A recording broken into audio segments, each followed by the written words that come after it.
నిజంగా ఎన్ని ఫెసిలిటీస్ కల్పించినప్పటికి కూడా అందులోనూ బెస్ట్ ఇన్‌ఫ్రాస్ట్రక్చర్ ఉన్నప్పటికి కూడా యాస్ ఎ పేరెంట్స్‌గా డౌట్స్ ఉంటాయి కదా! ఎందుకంటే అది పిల్లలకు సంబంధించింది. వారి భవిష్యత్తుకు సంబంధించింది కాబట్టి.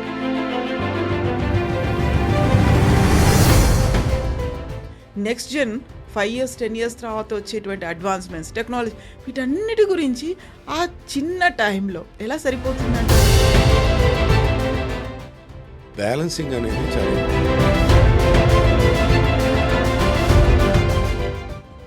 వాళ్ళని ఎప్పటికప్పుడు పీరియాడికల్‌గా ఎంపవర్ చేయటమే మెయిన్ ప్రధానంగా జరగాల్సింది. ఈ సైకిల్ జరుగుతుంటే అల్టిమేట్‌గా స్టూడెంట్ ఇది కాకోకుండా ఇంటర్నేషనల్ పేరెంట్స్ యాజ్ పార్ట్నర్స్ అన్నారు మీరు. పిల్లల వెనకాల పేరెంట్స్ కూడా అంతే ప్రయారిటీ ఉంటుంది. వాళ్ళకు కూడా హ్యూజ్ రెస్పాన్సిబిలిటీ, రోల్ ఉంటుంది అని పేరెంట్స్‌ని ఇన్వాల్వ్ చేస్తున్నారు. ఓవరాల్ డెవలప్మెంట్ రావాలంటే పేరెంట్స్‌గా మీ బాధ్యత కూడా ఖచ్చితంగా ఉంటుంది. పేరెంట్ డే 1 నుంచి ఇన్వాల్వ్ అవ్వాల్సిందే.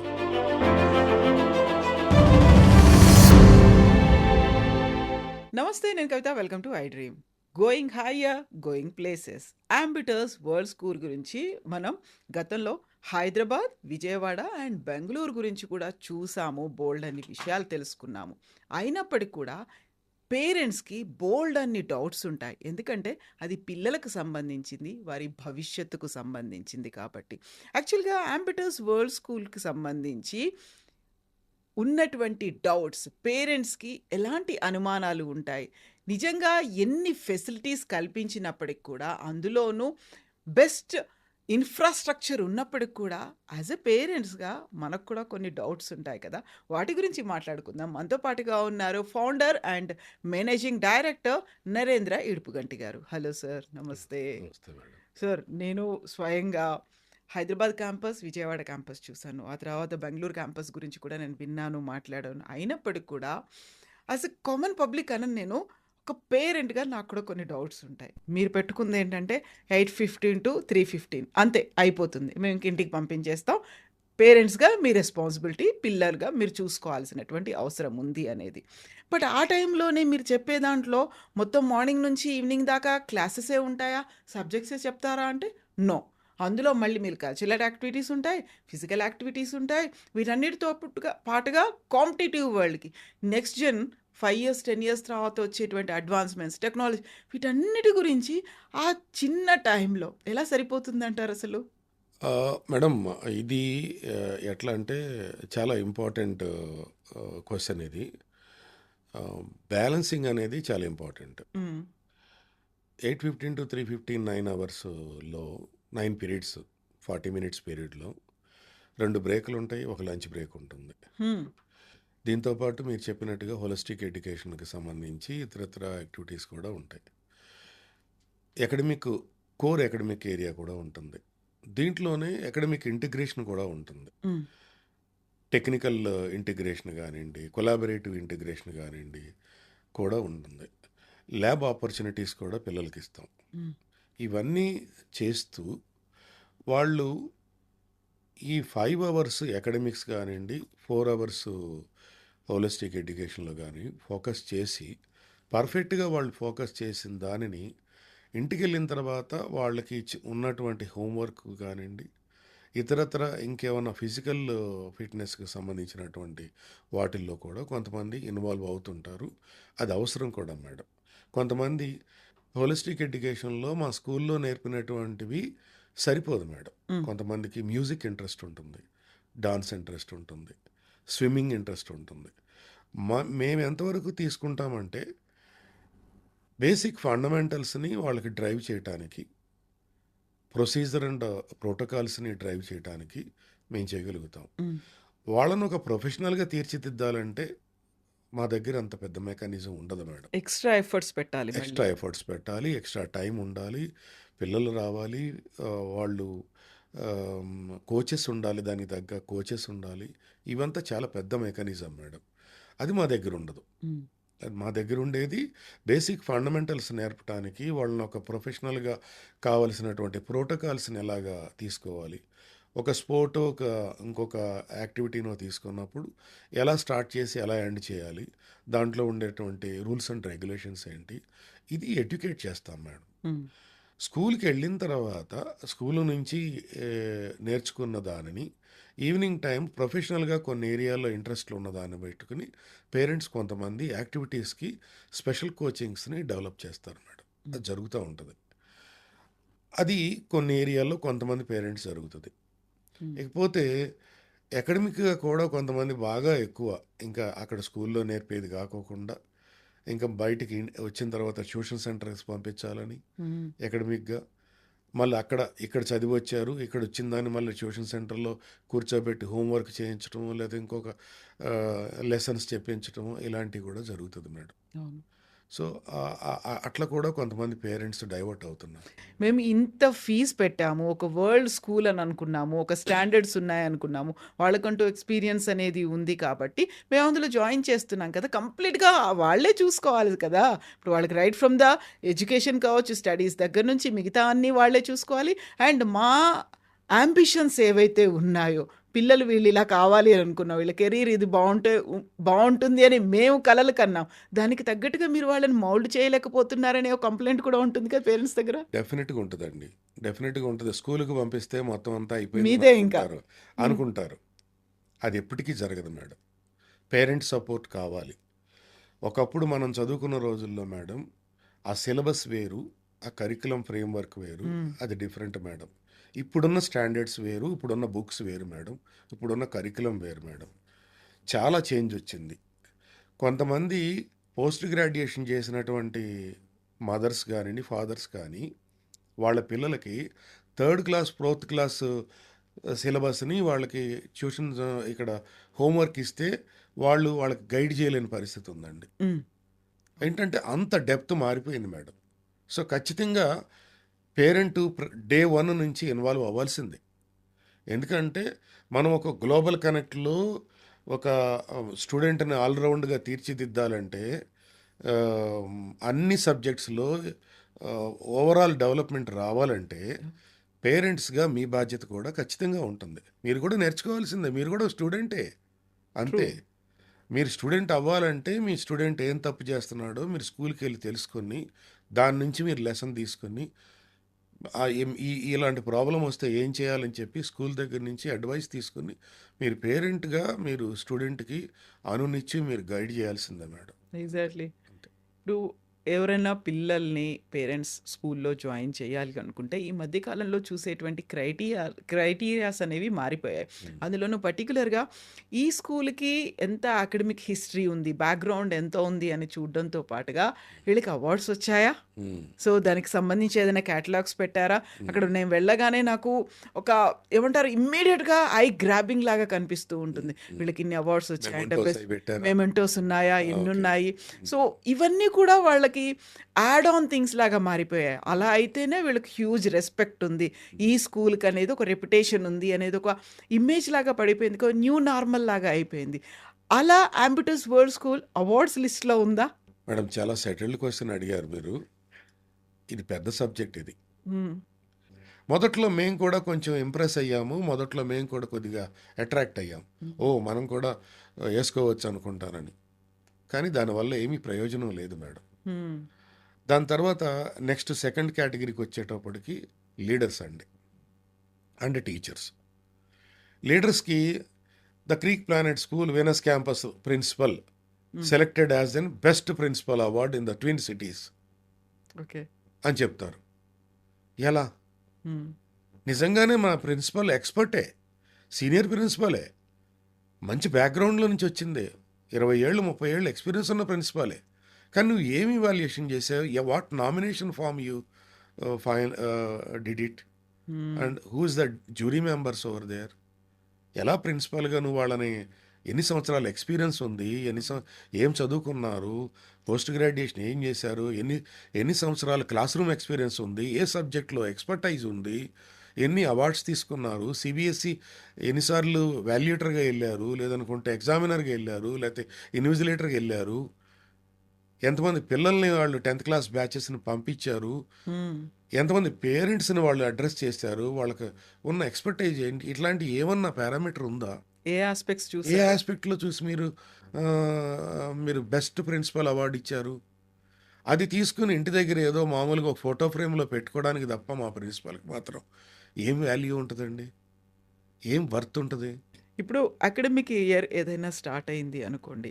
అప్పుడు ఆ టైంలో కొత్త జాయినింగ్స్ కోసమే ఫోకస్ అంతా ఉంటుంది. Yeah. ఇంతమంది స్టూడెంట్స్ మా దాంట్లో జాయిన్ అయ్యారు. లేకంటే ఫలానా సెక్షన్‌లో ఇంకా కొన్ని ఫ్యూ వేకెన్సీస్ మాత్రమే ఉన్నాయి. అంటే Hmm. హరీ అప్ అన్నట్టుగా త్వరపడండి ఆలసించిన ఆశాభంగం ఇలాంటివన్నీ మనకు కమర్షియల్‌గా కనిపిస్తూ ఉంటాయి. అవును. మాల్స్‌లో, షాపింగ్ ఎస్, ఏరియాల్లో ఎస్. అక్కడ. అవన్నీ అలాంటి ఆఫర్స్ అన్నీ స్కూళ్ళల్లో కనిపిస్తుంటాయి. టు అట్రాక్ట్ కొత్త students. Then what about already మీ దగ్గర కొంతమంది స్టూడెంట్స్ ఉన్నారు. మిమ్మల్ని నమ్ముకొనో, లేకంటే మీ కరిక్యులమ్ చూసో, మీ ఆస్పెక్ట్ చూసో ఎవరి మీద ఫోకస్ పెడతారు మీరప్పుడు? స్కూల్ అనేది కమర్షియల్ ఆస్పెక్ట్లో చూడకూడదు madam. Yeah! It is an service మోటోలోనే చూడాలి. కానీ ఇవాళ సర్వీస్ మోటో లాగా లేదు మేడం హ్మ్. ఇండస్ట్రీ. చాలా చేంజెస్ వచ్చినాయి మేడం ఇండస్ట్రీలో. ఒక స్కూల్ రన్ చేయాలంటే, ఒక 1000 మంది స్కూల్ రన్ చేయాలంటే 10 కోట్లు ఖర్చు అవుతుంది మేడం. ఓకే. ఎవరికి తెలియదు ఇది. ఇది కాకుండా ఇన్ఫ్రాస్ట్రక్చర్ డెవలప్మెంట్ చాలా కాస్ట్లీ అయ్యింది. సో కాబట్టి నేనేమంటున్నానంటే బిజినెస్ ఆస్పెక్టే అంటున్నాను నేను. హ్మ్. కానీ కంప్లీట్గా బిజినెస్ ఆస్పెక్ట్లోకి యాజ్ ఎడ్యుకేషనల్ ఇన్స్టిట్యూషన్ ఓనర్గా దాన్ని చూడకూడదు. హ్మ్. అది వాస్తవం కాదు. అది వాస్తవానికి చాలా ఆ, మంచి మంచి విధానం కాదది. కానీ అకాడమిక్ ఇయర్ స్టార్ట్ అయ్యేటప్పుడు గ్యాప్స్ లేకుండా ఫిల్ చేసుకోవటం, ఎంత తొందరగా వీలైతే ఆ గ్యాప్స్ ఫిల్ చేసుకోవటం అనేటువంటి ఇంపార్టెన్స్ ఉంటుంది మేడం. అది అడ్మిషన్స్లో అదొక పార్ట్. హ్మ్. కారణం ఏంటంటే మేడం, అవుట్ గోయింగ్ స్టూడెంట్స్ ఉంటారు. అవును. 10th క్లాస్లో వెళ్ళిపోయేవాళ్ళు ఉంటారు, 12th క్లాస్లో వెళ్ళిపోయేవాళ్ళు ఉంటారు, మిడిల్లో డ్రాప్ అవుట్ అయ్యేవాళ్ళు ఉంటారు. ఈ వేకెన్సీస్ అయినా ఫిలప్ చేసుకోవాలి. హ్మ్. ఈ వేకెన్సీ ఫిలప్ చేసుకోకపోతే ఏమవుతుందంటే, ఎగ్జిస్టింగ్ రెవెన్యూస్ ఆ ఎక్స్పెండిచర్ని మనం కట్ షార్ట్ చేయలేం మేడం. అవును. లాస్ట్ ఇయర్ ఎక్స్పెండిచర్ ఏదైతే సెట్ అయ్యిందో ఆ ఎక్స్పెండిచర్ని కట్ షార్ట్ చేయలేం మనం. హ్మ్. ఎందుకంటే ఆ ఎంప్లాయీస్ అలాగే రిటైన్ అవుతారు. ఓ సెక్షన్లో నెంబర్ తగ్గింది అనుకోండి మేడం, హ్మ్. టీచర్ని తగ్గించలేము. అవును. ఆ టీచర్ని సేమ్ అదే పొజిషన్లో ఉంచాలి. అడ్మినిస్ట్రేటర్ని తగ్గించలేము. హ్మ్. వాళ్ళు అలాగే ఉండాలి. సో నెంబర్ తగ్గిందనుకోండి, నెంబర్ గేమ్లో రెవెన్యూ తగ్గిపోతుంది. అవును. సో ఈ ఇంపాక్ట్ పడకుండా ఉండటం కోసం అడ్మిషన్స్ ఫిలప్ అనేది ఇంపార్టెన్స్గా తీసుకుంటాం. హ్మ్. At the same time madam, existing students అనేదే మాకు ప్రయారిటీ. హ్మ్. మా దగ్గర నుంచి ఉన్నటువంటి స్టూడెంట్స్ వాళ్ళు 10th క్లాసు 12th క్లాస్ వరకు చదువుకుని వాళ్ళు మంచి మార్క్స్ తోటి మంచి స్కూల్స్లో మంచి కాలేజీలో చదువుకుని వాళ్ళు మంచిగా డెవలప్ అవ్వాలనేదే మా ఉద్దేశం. హ్మ్.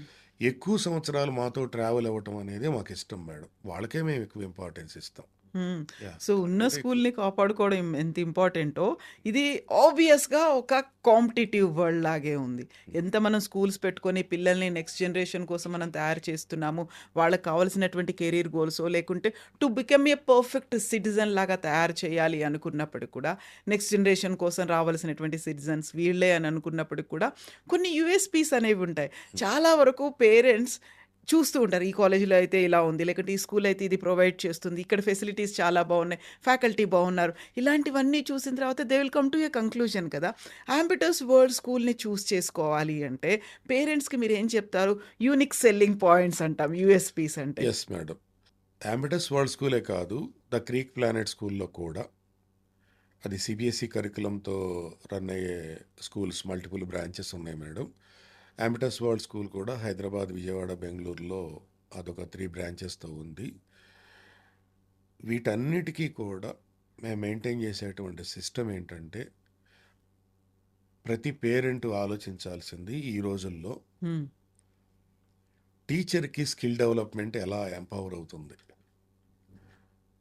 అసలు ముందు టీచర్కి స్కిల్ డెవలప్మెంట్ అనేది ఎంపవర్ అవుతూ ఉంటే, ఎప్పటికప్పుడు వాళ్ళకి స్కిల్ డెవలప్మెంట్ అనేది జరుగుతూ ఉంటే, వాళ్ళల్లో ఉన్నటువంటి ల్యాబ్ సెషన్స్ని కవర్ చేసుకుంటూ సీనియర్ పీపుల్, అకాడమిక్ హెడ్స్ కానివ్వండి, అకాడమిక్ డిపార్ట్మెంట్ వాళ్ళు కానివ్వండి, లేకపోతే పీర్ అబ్జర్వర్స్, పీర్ టీచర్స్ హ్మ్. కానివ్వండి, కోఆర్డినేటర్స్ కానివ్వండి, senior people, subject matter experts కానివ్వండి, వీళ్ళందరూ ఈ టీచర్స్లో ఉన్న లోపాన్ని ఐడెంటిఫై చేసి వాళ్ళని ఎప్పటికప్పుడు పీరియాడికల్గా ఎంపవర్ చేయటమే మెయిన్ ప్రధానంగా జరగాల్సిందండి. ఈ సైకిల్ జరుగుతుంటే అల్టిమేట్గా స్టూడెంట్ బ్రహ్మాండంగా ఫ్లరిష్ అవుతాడు మేడం. హ్మ్. ఇప్పుడు వీళ్ళకి ఎప్పుడైతే స్కిల్ డెవలప్మెంట్ అవుతుందో, స్కిల్ డెవలప్మెంట్ అకాడమిక్లోనే కాదు మేడం. ఒక టీచర్కి ఈ రోజుల్లో ఒక గ్లోబల్ కనెక్టివిటీలో డిఫరెంట్ ఆస్పెక్ట్స్లో స్టూడెంట్స్ని తయారు చేయాలంటే వీళ్ళు కూడా చాలా నేర్చుకోవాల్సింది ఉంది. ఎవ్రీడే స్టూడెంట్స్ మాత్రమే కాదు, విద్యార్థులు వీళ్ళు కూడా. టెక్నికల్గా ఎక్యూప్ అవ్వాల్సిన అవసరం ఉంది. ప్రపంచంలో జరుగుతున్న మార్పులు ఏంటో అర్థం చేసుకోవాల్సిన అవసరం ఉంది. మన ఈ ఇన్నర్ అరౌండ్ ఏం జరుగుతుందో తెలుసుకోవాలి. మన పక్క స్కూల్లో పనిచేసే టీచరు వాళ్ళు ఎంత బాగా చేస్తున్నారు ప్రోగ్రామ్ అని దాని నుంచి తీసుకోవాల్సిన అవసరం ఉంది. ఇంకొక టీచరు మనకి వాళ్ళ మీడియాలో కూడా చాలా ఇన్ఫర్మేషన్ దొరుకుతుంది మేడం. వాళ్ళు ఇంకెంత బెస్ట్ ప్రాక్టీసెస్ ఇస్తున్నారు, అది దాంట్లో నుంచి కొంత తీసుకోవాలి. అప్పుడే ఎవ్రీ డే వాళ్ళు ఎంపవర్ అవుతారు మేడం. అది స్పెసిఫిక్గా స్టూడెంట్కి ఒక పెద్ద యూఎస్పి మేడం. మ్మ్. సో, మనం అక్కడ పిల్లల్ని జాయిన్ చేయాలి అనుకున్నప్పుడు చూసేటువంటి అదర్ ఆస్పెక్ట్స్, ఇప్పుడు ఎలాగో మీది ఇంటర్నేషనల్గా ఉంది, అక్కడ ఉన్నటువంటి కేంబ్రిడ్జ్ కరికులమే వాడుతున్నారు ఇవన్నీ, అండ్ స్టూడెంట్ ఎక్స్చేంజ్ ప్రోగ్రామ్ ఇవన్నీ ఉంటాయి, వాళ్ళకి ఇంటర్నేషనల్ ఎక్స్పోజర్ వస్తుంది అనుకున్నప్పుడు యూజువల్గా పేరెంట్స్ ఆలోచించేది ఏంటంటే వాళ్ళకి టైప్స్ ఉన్నాయా, కొలాబరేషన్స్ ఉన్నాయా, ఎక్స్చేంజ్ ప్రోగ్రామ్ ఉంటుందా, ఏం చేస్తారు. మీరు చూపించేటువంటి ఆ ఎక్స్పోజర్ అనేది ప్రాక్టికల్గా వాళ్ళ కళ్ళ ముందు కనిపించాలి. ఊరికే చెప్పడం కాకుండా అది మీరు వాళ్ళకి ప్రాస్పెక్టస్లో ఇవ్వడమో లేకుంటే సిలబస్లో రాసి చూపించడం ఇది కాదు. ప్రాక్టికల్గా వాళ్ళ కళ్ళ ముందు కనిపిస్తే తప్ప వాళ్ళు దే విల్ నాట్ యాక్సెప్ట్ కదా. సో కొలాబరేషన్ యాక్టివిటీస్ అంటే ఏం చేస్తారు? ఇది ఇంటర్నేషనల్ ఎక్స్చేంజ్ ప్రోగ్రామ్ అనేది ఆ, ఉంది మేడం మాకు. మ్మ్.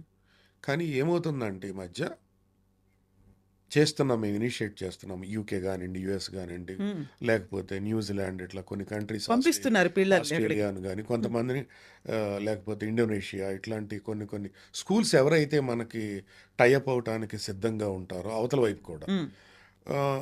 బోత్ సైడ్స్ మనకి అగ్రిమెంట్ రావాలి కదా. సో మేము చేసే ప్రయత్నం మేము చేస్తాం. ఓకే. కొన్ని చేసాం కూడా, కొన్ని కంట్రీస్ వెళ్తున్నారు, ఉంటున్నారు, చేస్తున్నారు. కానీ పేరెంట్ సైడ్ నుంచి కూడా ఇంకా అంత ఆ సపోర్ట్ రావట్లేదు మేడం. మ్మ్. కావలసినంత సపోర్ట్ రావట్లా.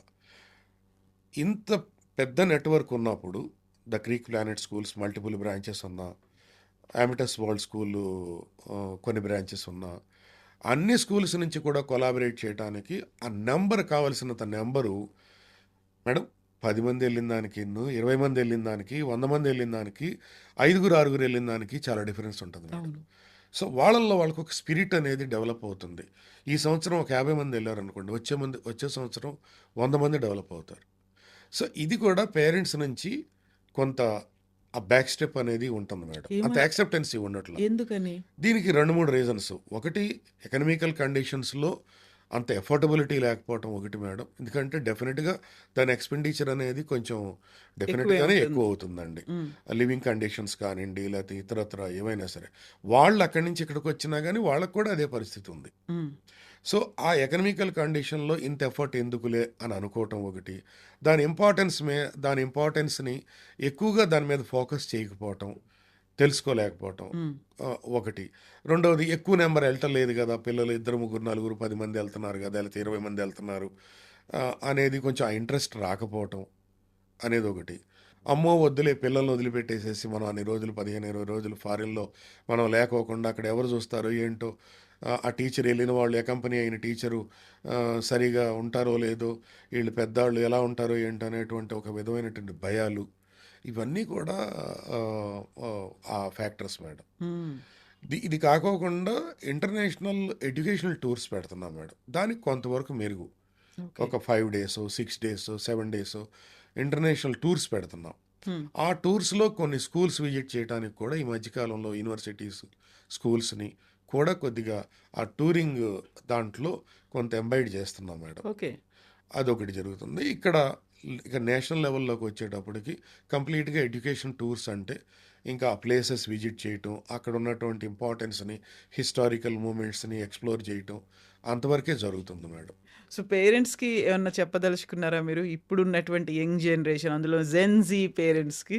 ఇదే ఇప్పుడు మొన్న మాట్లాడుకున్నదే మెయిన్ ఇంపార్టెంట్ మేడం. ఆ! కంటిన్యూ వాళ్ళని వాచ్ చేసుకుంటుంటమే. అంతే. ఎలక్ట్రానిక్ డివైసెస్‌కి దూరంగా ఉంచటం. వాళ్ళలో శారీరకంగా, మానసికంగా ఎలాంటి మార్పులొస్తున్నాయి?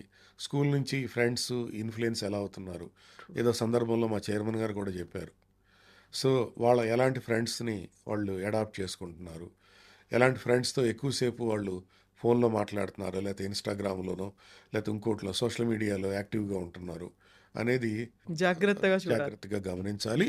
గమనించి స్కూల్‌తో కనెక్ట్‌లో ఉండి, వాళ్ళతో ర్యాపో మెయింటైన్ చేసుకుంటూ, స్కూల్ అడ్మినిస్ట్రేషన్‌తో ర్యాపో మెయింటైన్ చేసుకుంటూ, పిల్లల్ని అన్ని విషయాల్లోనూ సపోర్ట్ చేయకుండా, స్కూల్ ఏదైనా తప్పు చేస్తే ఎళ్లి మాట్లాడండి.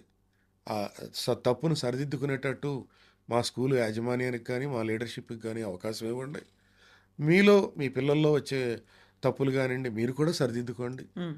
అది బోత్ సైడ్స్ మనం గనక ఇలా ట్రావెల్ చేస్తే మంచి బాండింగ్ ఎస్టాబ్లిష్ అవుతుంది. పేరెంట్స్‌తో కమ్యూనికేషన్ అనేది చాలా రెగ్యులర్‌గా ఉండాలి. అట్ ద సేమ్ టైమ్ వాళ్ళకుండేటువంటి కొన్ని కంప్లెయింట్స్ ఉంటాయి. కొన్ని కన్సర్న్స్ అనేవి ఉంటాయి. కంటెంట్ పరంగా కావచ్చు, లేకపోతే అక్కడున్నటువంటి స్కూల్ గురించి కావచ్చు, ఏదైనా ఉంటాయి. సో, దాంతో టెక్నాలజీని మీరెలా యూజ్ చేసుకుంటున్నారిప్పుడు? ఇంతకుముందు కమ్యూనికేషన్ సిస్టమ్ అంటే మనకు డైరీ సిస్టమే ఉండేది మేడం. రాసి నోట్ రాసి రాసి నోట్ పంపించేస్తే రాసి అయిపోయేది. పంపించేవాళ్ళం. బట్ ఇప్పుడు కూడా అది ఫాలో అవుతున్నాం మేము. హ్మ్. కమ్యూనికేషన్ సిస్టమ్ గానియండి, లేకపోతే అటెండెన్స్ గానియండి. హ్మ్. అటు టీచర్స్‌కి, స్టాఫ్ మెంబర్స్‌కి, స్టూడెంట్స్‌కి కూడా అటెండెన్స్ సిస్టము ఇప్పటికీ కూడా మాన్యువల్ సిస్టమ్ ఫాలో అవుతున్నాం మేము. డైరీలో నోట్ రాయటం అనేది ఉంది. హ్మ్. కానీ ఈజియెస్ట్ కమ్యూనికేషన్ సిస్టమ్ అనేది ఈ రోజుల్లో బాగా ఎస్టాబ్లిష్ అయింది కాబట్టి, దీనికి ఇంటర్నల్‌గా మేము ఒక సాఫ్ట్‌వేర్‌ని డెవలప్ చేసుకున్నాం మేడం. ఆ సాఫ్ట్‌వేర్‌లో పేరెంట్‌కి ప్రతి ఒక్కళ్ళకి కూడా యాప్ డౌన్‌లోడ్ చేసుకుంటారు. హ్మ్. యాప్‌ని ఇన్‌స్టాల్ చేసుకొని, వాళ్ళ స్టూడెంట్స్‌కి ఇద్దరు పిల్లలుంటే సిబ్లింగ్స్ ఉంటే సిబ్లింగ్స్ వాళ్ళు, వాళ్ళకి సంబంధించినటువంటి అన్ని విషయాలు, వాళ్ళకి స్కూల్లో ఏం జరుగుతుందో రెగ్యులర్ యాక్టివిటీ, అటెండెన్సు, వాళ్ళకి సంబంధించినటువంటి రిజల్ట్ మార్క్సు, వాళ్ళ టైమ్ టేబుల్ గానియండి, వాళ్ళకి హాలిడే స్కెడ్యూల్, అకాడమిక్స్ క్యాలెండర్ గానియండి, లేకపోతే కమ్యూనికేషన్ సిస్టమ్. హ్మ్. Daily communication system. ఇందాక మనం డైరీ గురించి మాట్లాడుకున్నాం కదా! డైరీలు అక్కడ కూడా ఎస్టాబ్లిష్ చేస్తారు. హోంవర్క్ దాంట్లోనే పోస్ట్ చేస్తారు. వాళ్ళు కరెక్ట్ చేసినయి వాళ్ళు మళ్ళీ వీళ్ళకి టీచర్స్‌కొస్తే ఇది మళ్ళీ వీరు వెరిఫై చేస్తారు. హ్మ్. వాళ్ళకేమన్నా ప్రెజెంటేషన్స్ గానియండి, సాఫ్ట్ కాపీలో ఇవ్వాలన్నా, ఈ మధ్య కాలంలో మీకు ఇందాక చెప్పాను గదా! చాలా వరకు కొంత టెక్నికల్ ఎడ్యుకేషన్ కూడా ఈ కరిక్యులంకి లింక్ అయ్యి ఉంటుంది. హ్మ్. లెసన్ ప్లాన్స్ ఇయన్నీ కూడా. వాటిలో ఏమన్నా పీపీటీస్ ఉన్నాయా? పవర్ పాయింట్ ప్రెజెంటేషన్స్‌లో పంపించాల్సినయి ఉన్నాయా? హ్మ్. అవి గానియండి, లేదా రిఫరెన్స్ వీడియోస్ ఏమన్నా ఇవ్వాలన్నా, ఆ వీడియోస్ దాంట్లో వాళ్ళకి పోస్ట్ చేయటం. ఇయన్నీ కూడా వాళ్ళకి చాలా ఇన్ఫర్మేషన్‌ని త్రూ ఆహ్, స్మార్ట్ వేలోనే మనం యాప్ ద్వారానే ఆహ్, వాళ్ళకి పంపించడం జరుగుతుంది పోర్టల్‌లో. హ్మ్. అట్లాగే ఎగ్జామినేషన్ రాసిన తర్వాత, ఎగ్జామినేషన్ అప్పుడు సిలబస్‌ని దాంట్లో వాళ్ళకి పంపించటం, దానికి ప్రిపేర్ అవ్వటానికి కానియండి, అయిన తర్వాత ఎగ్జామినేషన్ రాసినాక దాంట్లో మార్క్స్‌ని పబ్లిష్ చేసిన దాంట్లో గాని, తర్వాత స్కూల్‌కెళ్ళి ఇదిగో ఈ సబ్జెక్ట్‌లో ఎందుకు తక్కువొచ్చినియి? ఎందుకు మా వాడు ఎనకబడున్నాడు?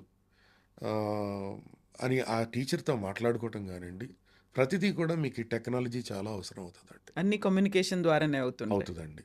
So, end of the day as a పేరెంట్స్‌గా కొంచెం ఒక సెల్ఫిష్‌గా కూడా ఆలోచించాల్సిన అవసరం ఉంటుంది.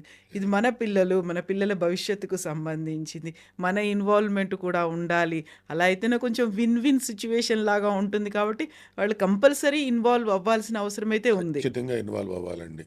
ఇన్వాల్వ్ అయితేనే స్టూడెంట్ ప్రోగ్రెషన్ ఉంటుందండి. ఎగ్జాక్ట్‌లీ. స్కూల్ ప్రోగ్రెషన్ అనేది మేడం, మీరు మీ ఇంటి దగ్గర మీకు ఇద్దరు పిల్లలు మేడం. ఓకే. క్లాస్ రూమ్‌లోకొచ్చేటప్పటికి ఆ క్లాస్ అవును. టీచర్‌కి 30 మంది 30 పిల్లలు మంది మేడం. పిల్లలు. మేడం ఆవిడకుండేది 2 కళ్ళే. ట్రూ. ఓకే. ట్రూ. ట్రూ. 2 కళ్ళు. ఆవిడ మార్నింగ్ నుంచి ఈవినింగ్ వరకు ఆ టీచరు లాట్ ఆఫ్ ఎమోషన్స్ తన పర్సనల్ లైఫ్‌లో క్యారీ చేయాలి. వాళ్ళ ఫ్యామిలీని చూసుకోవాలి. వాళ్ళ పిల్లల్ని చూసుకోవాలి. ప్రొఫెషన్‌ని చూసుకోవాలి. లెసన్ ప్లాన్ చేసుకోవాలి. క్లాస్ రూమ్ డెలివరీ కరెక్ట్‌గా ఉండాలి. క్వెషన్ పేపర్ ప్రిపేర్ చేయాలి. క్వెషన్ పేపర్ దిద్దాలి. ఇన్విజిలేషన్ చేయాలి. ఈ పిల్లలందరినీ ప్రోగ్రెస్‌ని చెక్ చేసుకోవాలి. దీంతో ఎంత ఈ 30 మంది పిల్లలకి ఒక టీచర్‌కి ఎంత బాధ్యత ఉంటుందో, మీ ఇద్దరు పిల్లల విషయంలో మీరు అది నెగ్లెక్ట్ చేయటమో, మా బాధ్యత కాదనుకోవటమో తప్పు మేడం. అది కరెక్ట్ కాదు. ఎగ్జాక్ట్లీ. అంతే బాధ్యత మీకు కూడా ఉంటుంది. ఉంటేనే మీకు మీ పిల్లలు ఎక్సెల్ అవుతారు, ప్రోగ్రెస్ అవుతారు. ఇది ఖచ్చితంగా స్కూల్ ఒక్కదాంతో జరిగేది కాదు. అది జరగదు. సో ఎవరైనా ర్యాంకర్‌గా గానీ, లేదనుకుంటే మంచి ప్రొఫెషన్‌గా బాగా ఎక్సెల్ అయ్యారు అంటే మేడం, పేరెంట్స్ సపోర్ట్ లేకోకుండా అంత ఈజీగా అయ్యే పని కాదండి. యాహ్! మీరన్నట్టుగా ఆ ట్రయాంగిల్ ఇన్వాల్వ్‌మెంట్ ఉంటే యెస్. తప్ప గోయింగ్ హైయర్, గోయింగ్ ప్లేసెస్ అనేది పాసిబుల్ యెస్. కాదు. Yes. It is an fresh ideas flow. My the exact. Greek planet స్కూల్‌లో అవును. Tagline madam. అవును. So, every year, every time అవును. మేము కొత్తగా ఆలోచించుకొని మేనేజ్మెంట్‌గా మేము గానియండి, మా లీడర్స్ గానియండి, true. Academic department and administrative department, teachers అందరూ కలెక్టివ్‌గా, ప్రిన్సిపల్సు అందరూ కలెక్టివ్‌గా ఎప్పటికప్పుడు కొత్తగా చేంజెస్ ఏమేమి వస్తున్నాయి, ఆ చేంజెస్‌ని మనం ఎలా అడాప్ట్ చేసుకోవాలి, బెస్ట్ ప్రాక్టీసెస్‌ని మనం ప్రాక్టీస్‌లోకి ఎలా తీసుకురావాలి, మనం ఎంపవర్ అవుతూ స్టూడెంట్స్‌ని ఎలా ఎంపవర్ చేయాలి అనే థాట్ ప్రాసెస్ రెగ్యులర్‌గా ఆ ఫ్రెష్ ఐడియాస్ ఫ్లో అనేది లేకపోతే అవును. స్టాగ్నేట్ అయిపోతాయి. గోయింగ్ హయ్యర్, గోయింగ్ ప్లేసెస్ అనేది ఉండదు. ఎగ్జాక్ట్లీ. ఎగ్జాక్ట్లీ. సో ట్రూ అండి. Yeah! Thank you so much Narendra garu. Thank you. Thank you thank you అండి. Madam. Best thank you. Wishes to you. Thank you. IDreams ద్వారా, iDream ప్రేక్షకులకి మా inner ఫీలింగ్స్‌ని, మా inner థాట్స్‌ని ఆహ్, మీ ప్రేక్షకులందరికీ అందించినందుకు మేము చాలా కృతజ్ఞతలు madam. Thank you so thank you. Much. Thank you madam.